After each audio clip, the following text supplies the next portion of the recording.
If you value these conversations, subscribe and leave a review. It helps more than you think.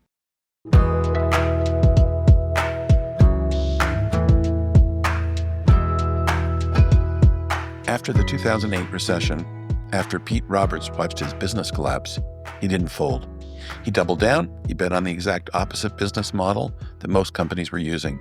And with nothing left to lose, he remortgaged his home and built a timber frame factory in the woods of Maine because he believed in something bigger. And that was a revival of American manufacturing built not on cheap labor overseas, but on grit, craftsmanship, and community.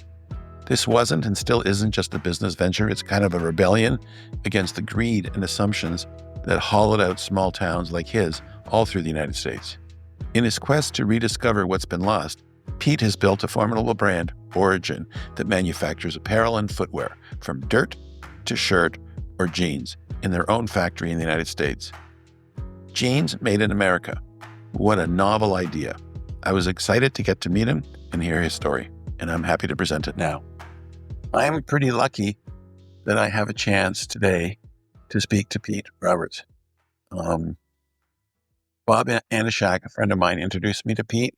I had read about Pete and I had read about his company, and I found it fascinating. And Pete, I'm really thrilled that you're here, and thank you for doing this. Yeah, I really appreciate it. It's my pleasure. Stoked to talk to you about something I absolutely am passionate about, denim blue jeans manufacturing, whatever else we get into. So thanks for having me.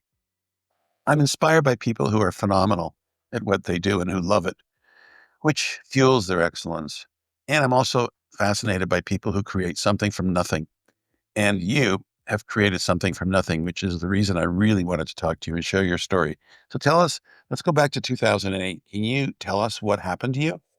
Yeah, absolutely. I was a young 20-something-year-old entrepreneur, and I was working in media. I'm a designer by trade. I went to school as an art major, sculpture major, and got into new media. And so I'm an artist, I guess you could say. So I started a design company. I dropped out of college and started my own design company. And I was a seasoned entrepreneur, and when the recession came, it hit us hard in 2008, 2009, and I lost pretty much everything. I was able to keep keep my little log cabin or timber frame cabin out in the woods of Maine. Two young kids. So, but everything else, we had lost everything and had to kind of start from scratch. So, didn't really know what the way forward was, but knew that whatever I was going to do next, I'd have to build something with my hands, something meaningful. So, that was kind of my mission. After the Great Recession, to try and build something that matters and physical and try to do it at home. So, So what happened? during the recession, what happened? Yeah, for Um, you, how did you I had the same issue in 2008 where I had kind of like one and a half businesses. I had my textile business and I had Kingpins. And Kingpins I wasn't charging for, and 2008 forced me because I was losing so much money to start charging for Kingpins, which ended up being a better business than my other one. So how did you deal with the 2008 recession? yeah, yeah, no, it's a good question. I mean, what happened was I wasn't a seasoned entrepreneur and I didn't know how to pivot out of the pressure of the moment. I ended up taking out a line of credit at that time. $20,000 was like 20 million to me, right? It Yeah, yeah, was yeah, it for was sure. it was a lot of money, and so I took out this line of credit to try and keep my team employed. And through a series of events, it just didn't happen, and I had to shut it all down. And so I ended up not only in the hole, but with no plan to no move forward plan. And yeah, a lot of late nights, getting very still, trying to figure out what the next steps were for life and trying to feed my family. And at that point I actually had to go on welfare, for a while too. State aid, actually, for health insurance with two young kids, which for me at the time was very, a little bit embarrassing. I grew up and my mom was on welfare at times, poor kid kind of and never wanted that for my family. So I kind of had put my family in this situation. That was the thing I was running from my whole life. Um, and my wife had to go get a job. She got a job as a school librarian, which was wonderful. And having ADHD my whole life, trying to figure out when it's a superpower and when it's kryptonite. It was mostly kryptonite back then. So it just, I was one of those. Now you read about those entrepreneurs, or those people with these personality traits, ADHD, this hunter gatherer personality trait. But as a young entrepreneur, a young kid with young kids, I didn't know how much of a problem it really was and causing for my family. So I had to really take a deep reflection on how much I had screwed up, and then come with a move forward strategy. And for me, that was something I was really passionate about, Brazilian jiu-jitsu, and trying to reinvent the jiu-jitsu gi and the uniform that hadn't been reinvented for like over 100 years. So yeah, that's kind of where I ended up. And I never like fit in the box. In school, I never fit in the box. I haven't really worked for anybody since I was like 20 years old. I worked for somebody in college. I never did from the time that I'm Really? 19. Never. Crazy. Yeah. And Crazy. and there's something to be said about that because that's not for everybody, that's for sure. But I don't know what else I would do if I didn't do my own thing and, you know, buy into my own ideas, I guess you could say. So That's you reinvented the jujitsu uniform or Yeah. Yeah, and so I kind of designed this thing. It was innovative for jujitsu, but if you were in the apparel business, it wasn't that innovative. I took blue jeans and redesigned the pants to work like blue jeans because traditional jujitsu uniform, it's kind of like I call it a trash bag style pant. It's just like two panels that come together with a drawstring and you cinch it tight. And so they're oversized and whatnot. So I was like, hey, let me design these pants like blue jeans. That was one idea. And then I had all these kind of ways that you could make it even better. And I looked for manufacturing in the US in New England where I'm from, and I couldn't find any. I traveled around looking, I couldn't find any, and I ended up importing from Pakistan the first the first year of business. Just like everybody else. And I felt a little bit like a sellout, to be honest with you. Like I didn't like that I was doing it. I was in a situation where, I had to try and create some income for life, for living, to pay my mortgage and whatnot. But it never felt good that I was sending all this stuff overseas, um and at one point I just found out that my manufacturer was ripping us off. Is taking the stuff I was designing and selling it to other brands in Europe. And I discovered this.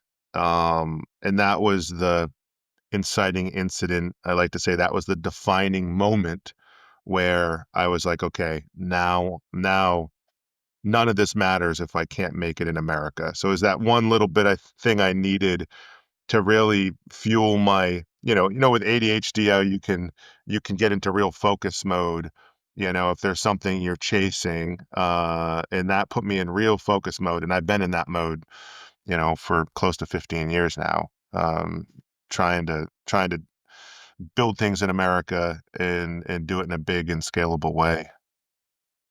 so then you started producing those in the United States, and you produced them where in Maine? In Maine, yeah. Yeah, when I had discovered that the manufacturer was stealing the IP, I really didn't know what to do. I was beside myself. I'd already looked for Welcome fact to the garment business. my gosh. I had looked for factories. I didn't have any capital. I like to say I didn't have 2 nickels to rub together, right? So I didn't have anything. Alls I had was my hands and daylight. And when I discovered that, I live in the woods of Maine, and knew how to run a chainsaw and cut down trees, and so that's what we did. We cut down a bunch of trees in the woods of Maine. And a bunch of friends and family, they helped me. We sought out a bunch of eastern white pines, just big 10 by 10 timbers, and we we erected this timber frame structure. It was like a kind of like a barn. It was a factory. And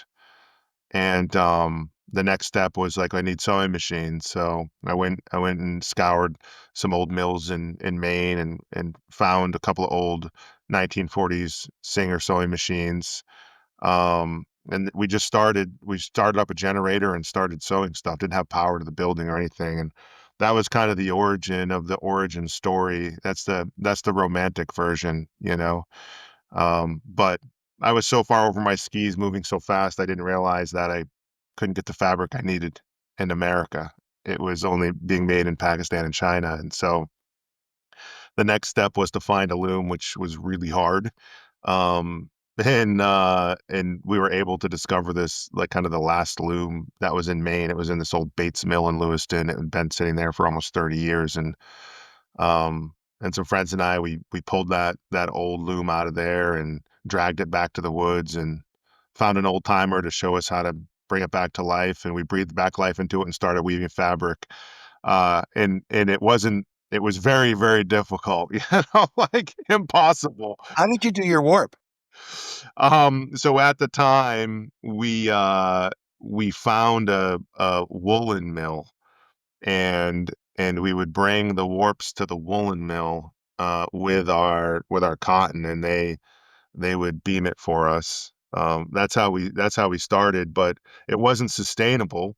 We were, they were doing they weren't section dressing it. They were, I'm trying to remember the name of it. They had a lot of mini warps set up where they were, and then it'd go into a big warp beam. I can't remember the name of that process, but we were losing a lot of yarn, and they had to fit it into their schedule. And yeah, we built this trailer. We welded up this big gantry, with this um with a come along on it so we could like get the warp beam onto the trailer to hook it onto my truck, and we'd be dragging this thing all through the state of Maine back to the woods, and then we just muscle it into the factory and push it over to the loom and use levers, like just old school tools of the trade.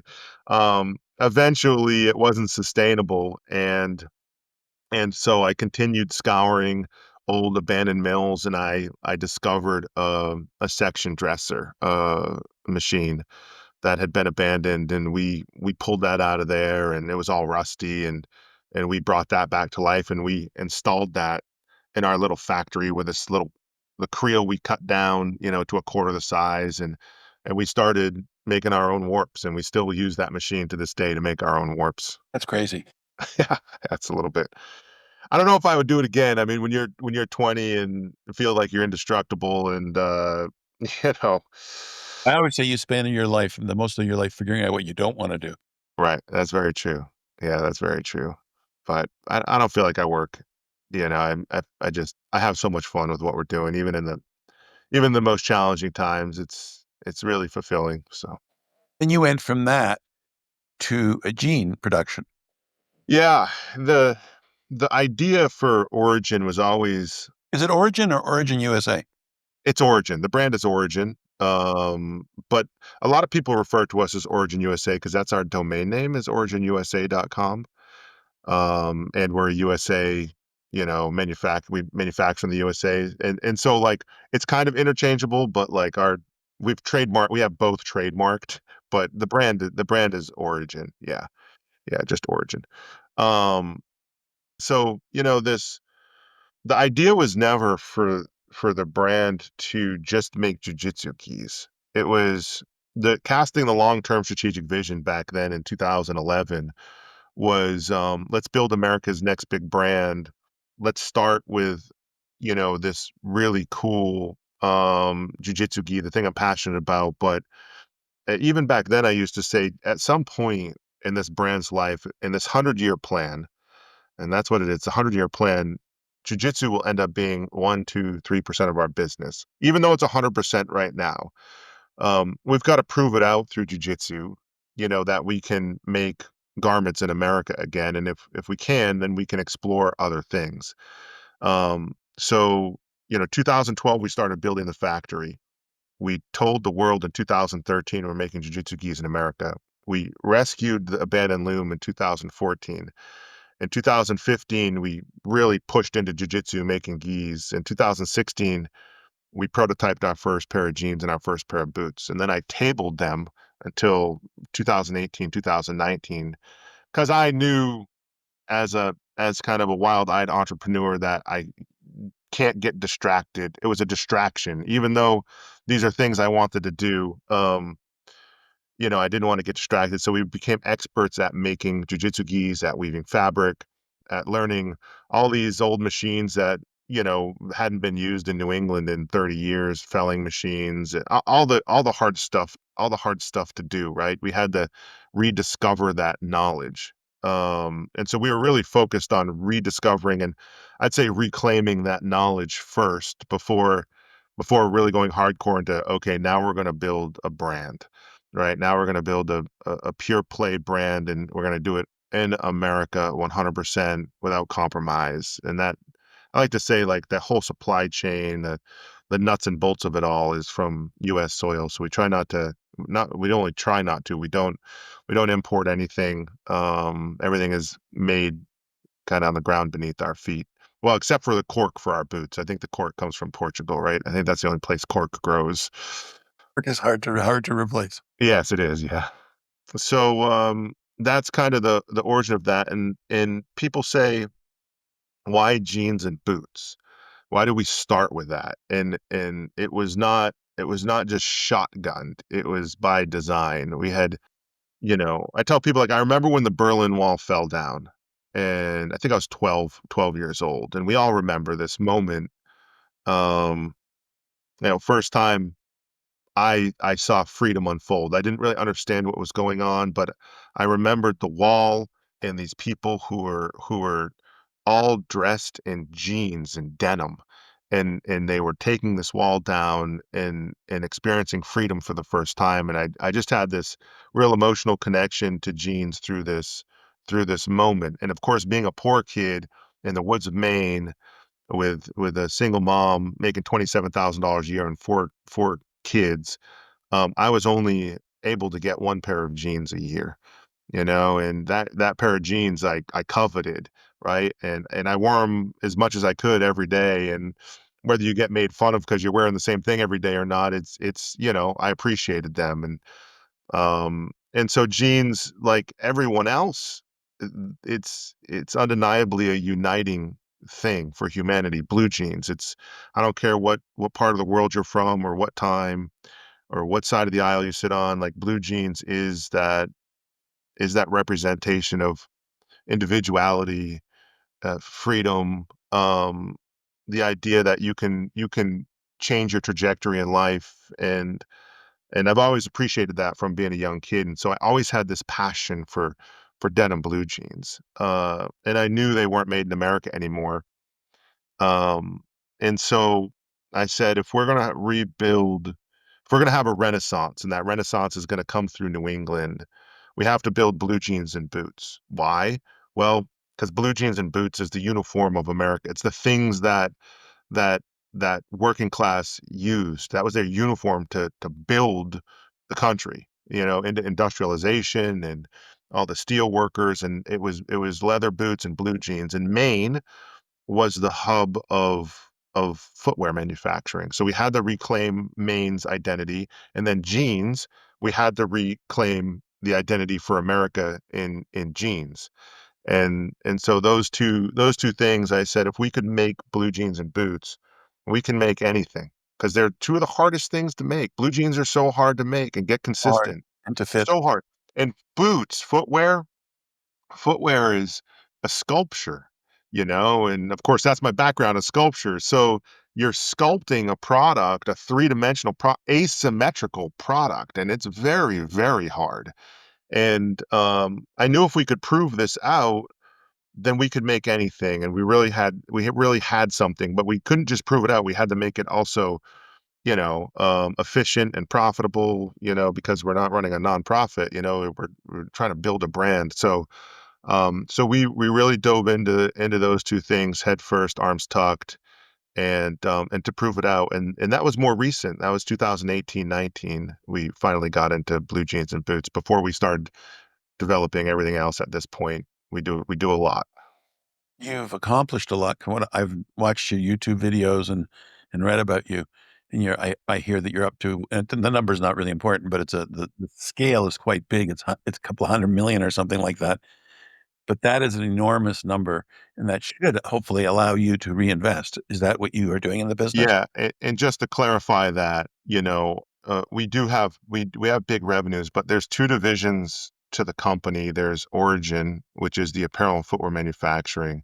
Then there's another division of the company, which is a nutritional brand. And yeah, and it's over 200 million of revenue, right? Of value, you know, who knows what the value is? I don't have any of that liquid, like if you're talking about what's this dude's net worth, it's probably a lot. It's not about that. It's more about the idea of more to me, what's fascinating is when you generate revenue, that what do you do with the revenue? And For us, we reinvest it. exactly, that's where I wanted to go to and find out. Yes, yes. Like we bought a factory out of pocket. Our second factory, we were able to put a massive down payment down on. We bought old manufacturing plants, which we pulled machines out of, and Origin's 100% privately owned. And we've never taken on private equity, and I'm never going to. We're never going to go public. We're going to stay private.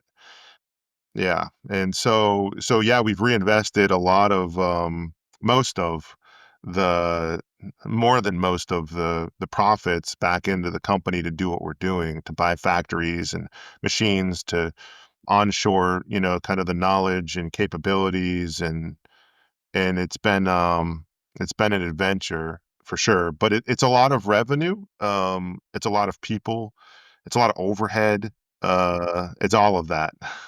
So what does it look like in your mind? You talked about 100 years.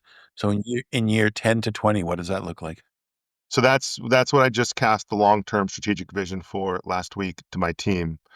And is that what the next 10 years looks like. The three kind of the category that we're leaning into heavily is I guess the term is menswear, field wear, menswear. But it's American heritage menswear, overbuilt, durable goods, built the right way. We want you to buy less, not more. American Heritage, also, we're doing an elevated line, a little bit more bespoke, but it's kind of like the anchor of the brand is this through New England, through the lens of New England, where a lot of the stuff was originally made. I mean, a Muskeg Mills in Manchester, New Hampshire, wove the first denim, right? Like Yes. the my great papu, my great grandfather, they were Greek immigrants, and they settled into the Peabody area, and my papu worked in the Peabody tanneries, and my great yaya worked in the Lowell spinning mills as a Lowell mill girl. So I have this very rich kind of background of manufacturing in my family, and so through New England is the DNA of Origin. It's through New England we're going to be able to rebuild this. Not saying that Origin is like I say we're the tip of the spear. I'm not saying everything has to come to New England, but for me it's like this idea that we can do it again. This idea that there can be a renaissance, the aspirational side of it. And there's been a lot of brands that have started, a lot of companies, manufacturers that have started watching the Origin story and were inspired by that. And so I think for Origin, it's through New England, the aesthetic, the things we're gonna make in the future, and casual wear, American heritage, smart casual, really overbuilt goods, the way that it used to be done, not not for the sake of not for the sake of consumerism, but actually to do less, to buy less, and bring the purpose and reason someone invests in a product, to change the perspective that I don't just want you to get a dopamine hit off of it. I want you to understand you're investing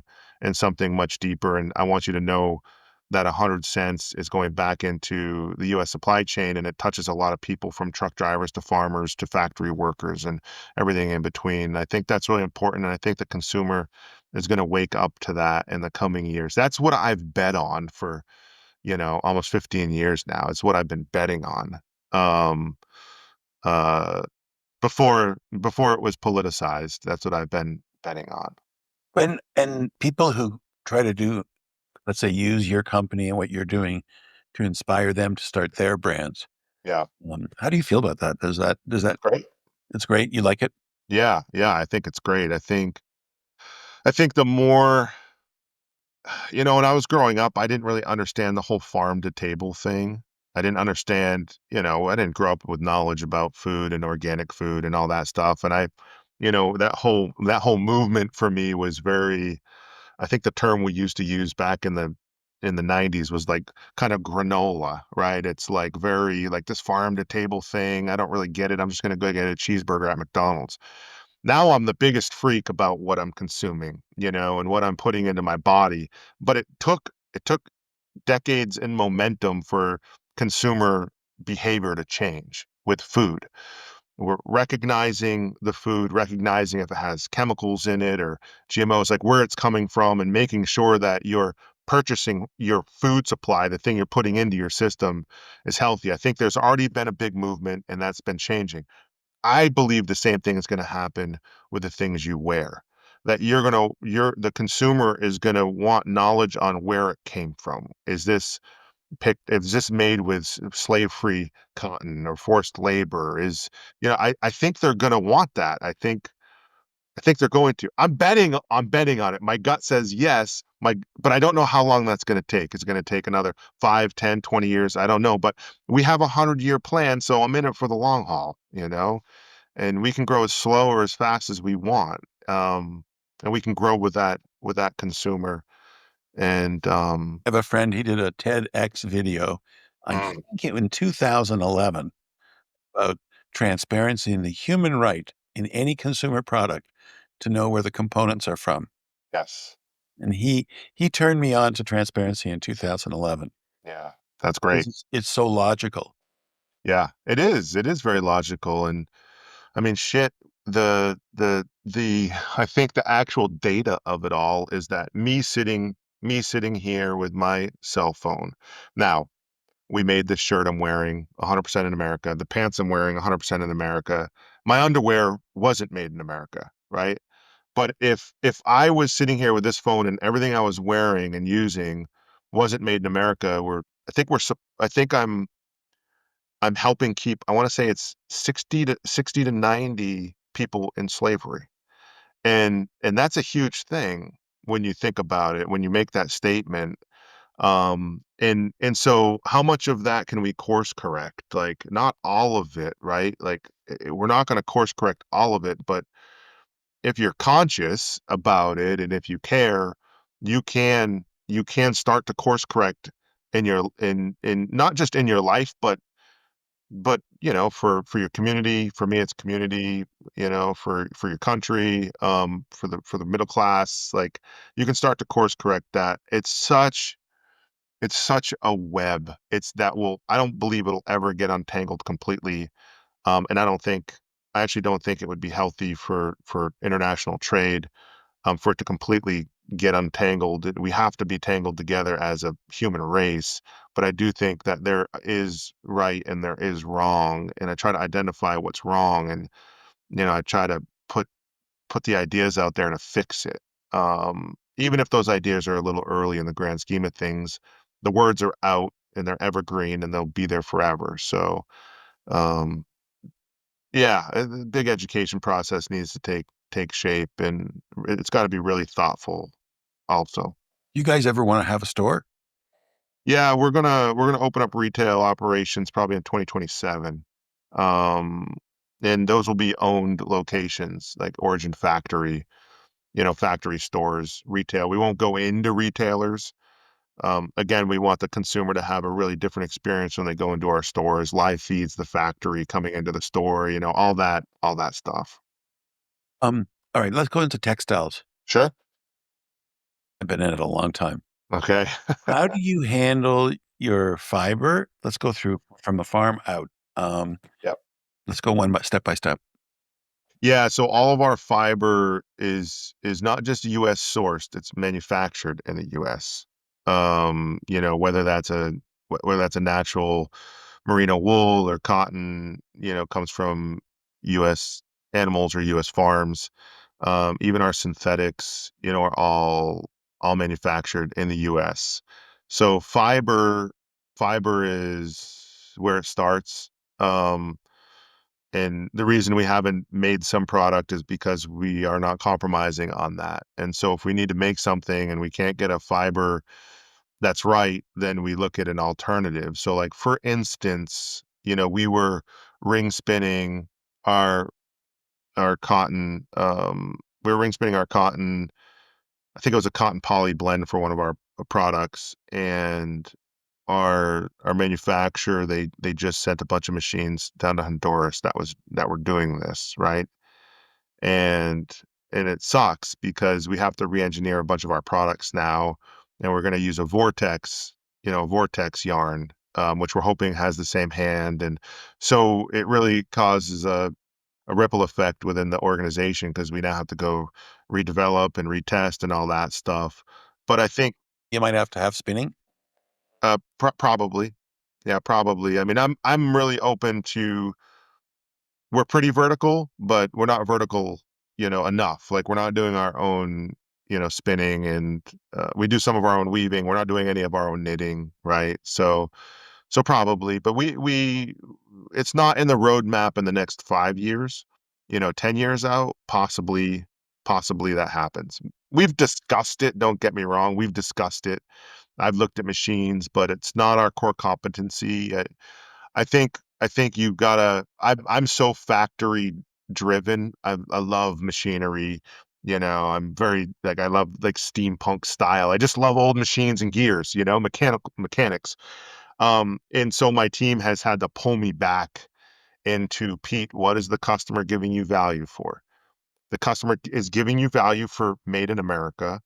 They're giving you value that it's all sourced in America, but are they giving you value if you spin the material?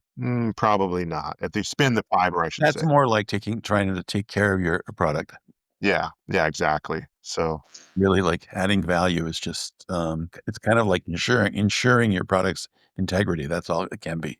exactly. I have a person who just reached out to me, talking about doing I guess you could say a joint venture on like a tannery. Um, she owns a tannery, and she's like, "You'd make a great partner for this tannery." And so I have opportunities like that. So, yeah, that's what you should look at, I'm sure, because every factory, needs a customer. Yeah, So, you've got the one thing that they don't have, which is, some sales. yeah, for sure. Yeah, that's for And sure. then your denim, how do you handle your indigo denim? Yeah, so Mount Vernon, obviously, they weave denim for us. They're weaving a few different styles for us, but again, all U.S. cotton. And then I think last time I talked to Mount Vernon, we're not obviously I don't know if we're the biggest denim manufacturer in America. I know we're the biggest denim manufacturer of American denim, keeping, like Mount Vernon said, "Oh, Origin, you guys are keeping the most amount of denim in America." Of course, they make a lot of material that they send to Mexico and elsewhere. But when it comes to the sheer volume of what we're keeping in the U.S., I know we're the biggest customer at this point for that, which is awesome. I mean, I think there's a lot to be had when it comes to blue jeans and the amount of blue jeans that are sold in America compared to the amount of blue jeans sold in America that are made in America. Like it doesn't even register on the chart, like made in America jeans. No, people are flying out of LA. All the brands that were built for LA, they're Yep. producing in all different places now. Yeah. Yeah. It's And it's crazy. So, our approach is a little bit different. Just that we're very hardcore on making sure everything is from US soil, not like we're not bringing fabric in from other countries and then cutting and sewing. We're, trying to really reinforce those supply chains. So, yeah. How do you feel about your competitors out there? Or do you even think about them who are importing? I don't think about them.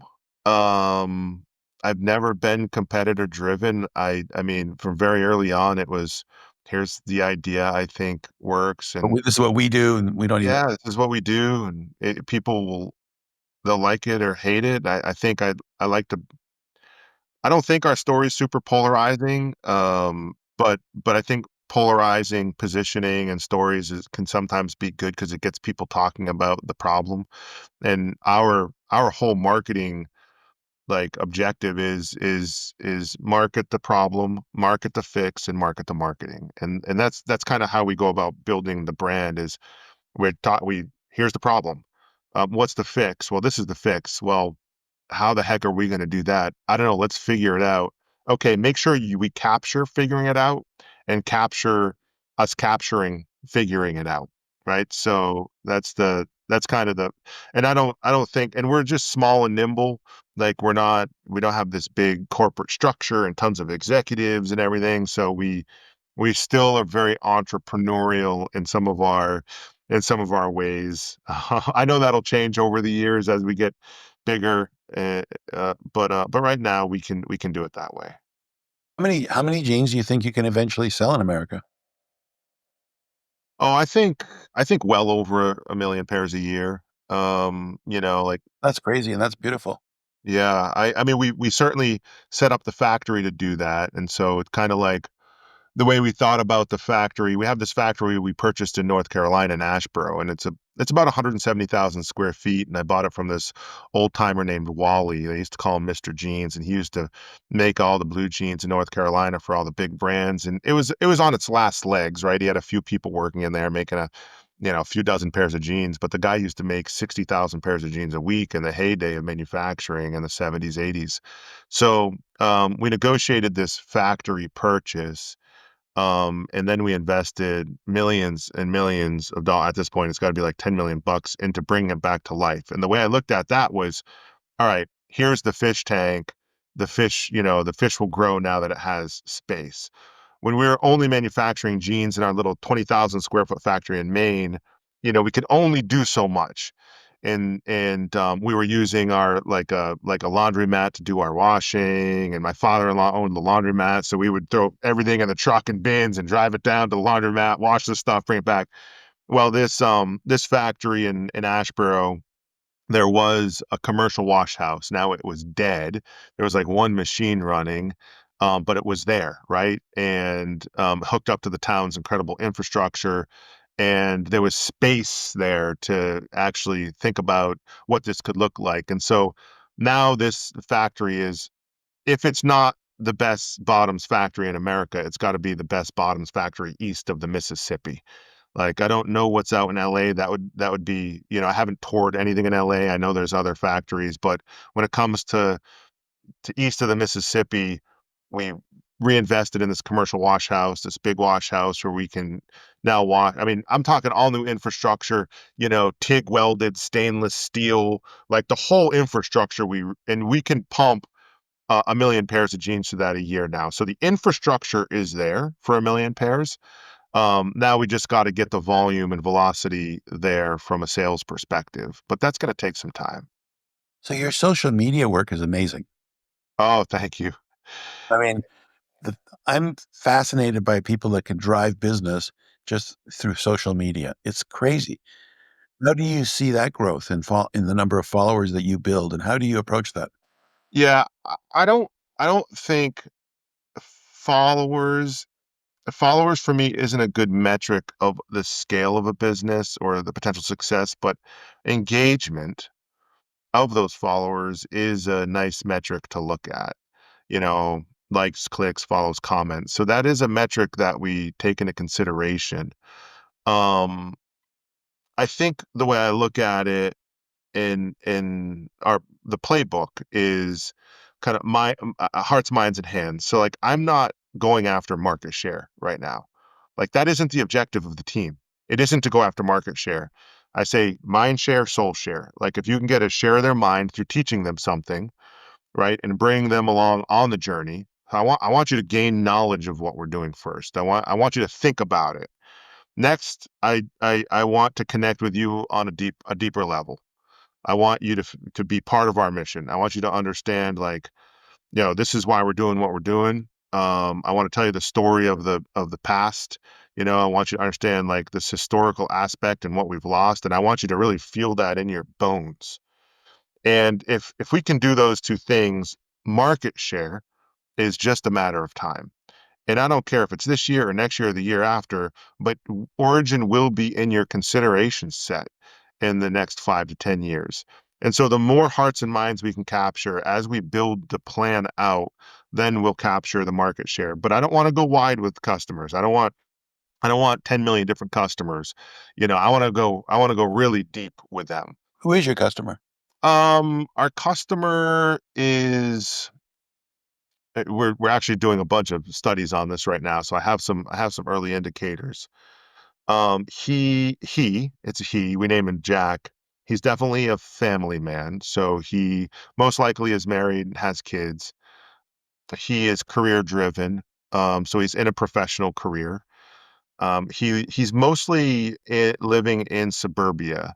He's not living out in the in the countryside. He's in suburbia. He's traveling into the city. He's traveling for business. He cares about what he purchases. Thoughtful he's thoughtful about what he purchases, but and when he gets into something, he gets into it. So if he's going to buy one, he's going to buy 3 to 5 of the same thing, right? So he's thoughtful about it, and he's patriotic. He cares about his community and that kind of the foundation of that American dream, right? He still kind of believes in the American dream is still alive, and he wants to be part of that philosophy that he can change his trajectory in life. I think that's a key call out here. He doesn't purchase us for fashion necessarily, but he wants to look good, right? He purchases us for quality and he tells all his friends about it. And that's really important. He wants his friends to know the story. It's interesting when I travel around, the world, I always run into people. I'm always getting stopped, whether it's in the airport. I mean, last time I was in Paris, I got stopped twice, one on a random side street and one right downtown. The guy ripped out his Origin hoodie, and never has anyone ever said to me, I love your product. I love the stuff I buy. That nobody's ever said anything, even though it's best in class. They've never said that. And that is beautiful. That's beautiful. What they say is, I love what you're doing. I love your mission.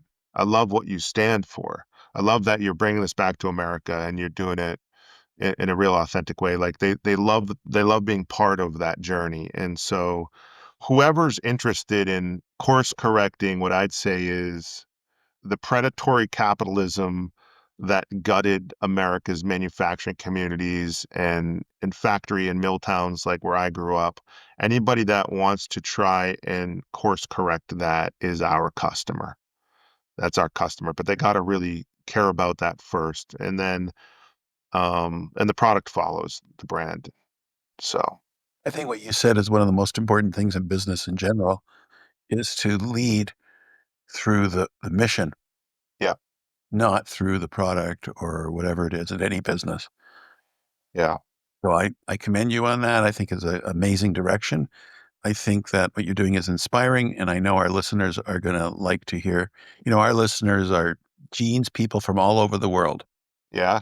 So our Nice. listeners can be from Pakistan to China to Los Angeles or Amsterdam. So we have a pretty wide array of listeners, and I think they're going to really love this time spent with you. I appreciate you giving us this time. Absolutely. No, it's my pleasure. It's great to hear. I've spent the last 6 or 7 years traveling around the world chasing down the history of jeans. Yeah, And it's right there. It is right there near you. That was good. it all came back to New England after I went from the tip of Scotland down through Italy, I mean France and Germany, and I met with historians and curators. I went into the Louvre and looked at old books no one's ever seen, and we're working on a documentary about all of this. That's what all this equipment is behind me. Is there's all this equipment, but we're working on a documentary, and I'm hoping to reveal some things about blue jeans that no one's ever known, which is going to be pretty powerful. Well, let us know when you do, and we'll share the message. Yeah, that'd be great. That'd be great. Thank you. Thanks, Andrew. Yeah. Appreciate it. Have a great week. Thanks for having me on. All right, bye. Bye now.